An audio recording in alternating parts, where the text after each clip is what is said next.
یہ نبی کریم نے وعدہ کیا ہے کہ تو سورت واقعہ پڑھ، تیرے گھر میں فاقہ نہیں آئے گا۔ حضرت عبداللہ ابن مسعود رضی اللہ تعالیٰ عنہ بیمار تھے تو حضرت عثمان غنی رضی اللہ تعالیٰ عنہ تیمارداری کے لیے تشریف لے گئے اور جا کر کے کہا کہ آپ بڑے بیمار ہیں، آپ کی بیٹیاں زیادہ ہیں، میں چاہتا ہوں کہ خزانے میں سے کچھ مدد کروں۔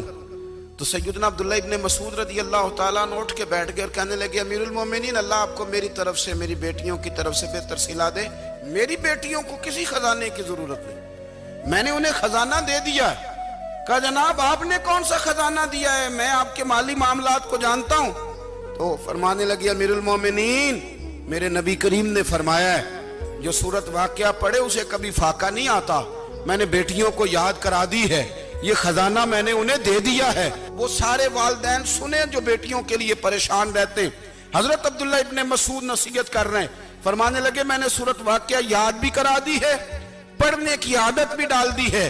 حضور نے فرمایا ہے جو سورت واقعہ پڑھے اسے فاقہ نہیں آتا۔ کہنے لگے چاند تو اپنی جگہ چھوڑ سکتا ہے، سورج گر سکتا ہے، تارے ٹوٹ سکتے ہیں، پر مدینے والے رسول کی بات غلط نہیں ہو سکتی۔ حضور نے فرمایا فاقہ نہیں آئے گا تو انشاءاللہ کبھی بھی نہیں آئے گا۔ کرنے کا کام یہ ہے کہ ہم اپنے معاملات، اپنی عبادات، اپنی دعائیں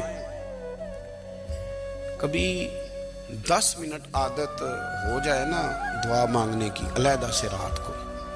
حضور نے فرمایا جو فرض نماز کے بعد دعا مانگے اللہ اس کی قبول کر لیتا ہے۔ نبی پاک صلی اللہ تعالیٰ علیہ وسلم نے فرمایا اللہ مسافر کی دعا قبول فرماتا ہے۔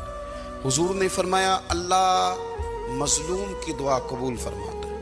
حضور نے فرمایا بیمار سے دعا کراؤ اللہ اس کی دعا قبول فرماتا ہے۔ میرے نبی پاک نے فرمایا ماں باپ جب بھی اولاد کے لیے ہاتھ اٹھائیں، ویسے تے بلے شاہ تو آسمانی اڑ دیا ہی پھڑ دیں، جڑا گھر بیٹھا انہوں بڑھیا ہی نہیں۔ حضور فرمانے لگے ماں باپ جب بھی اولاد کے لیے دعا فرمائیں اللہ ان کی دعا کو قبول کرتا ہے۔ آپ اپنا تعلق بنائیں، دعا کے ساتھ، عبادت کے ساتھ، مصلی کے ساتھ رشتہ بنائیں، استغفار پڑھیں۔ میرے نبی پاک نے فرمایا دعا مومن کا ہتھیار ہے، دعا مومن کا۔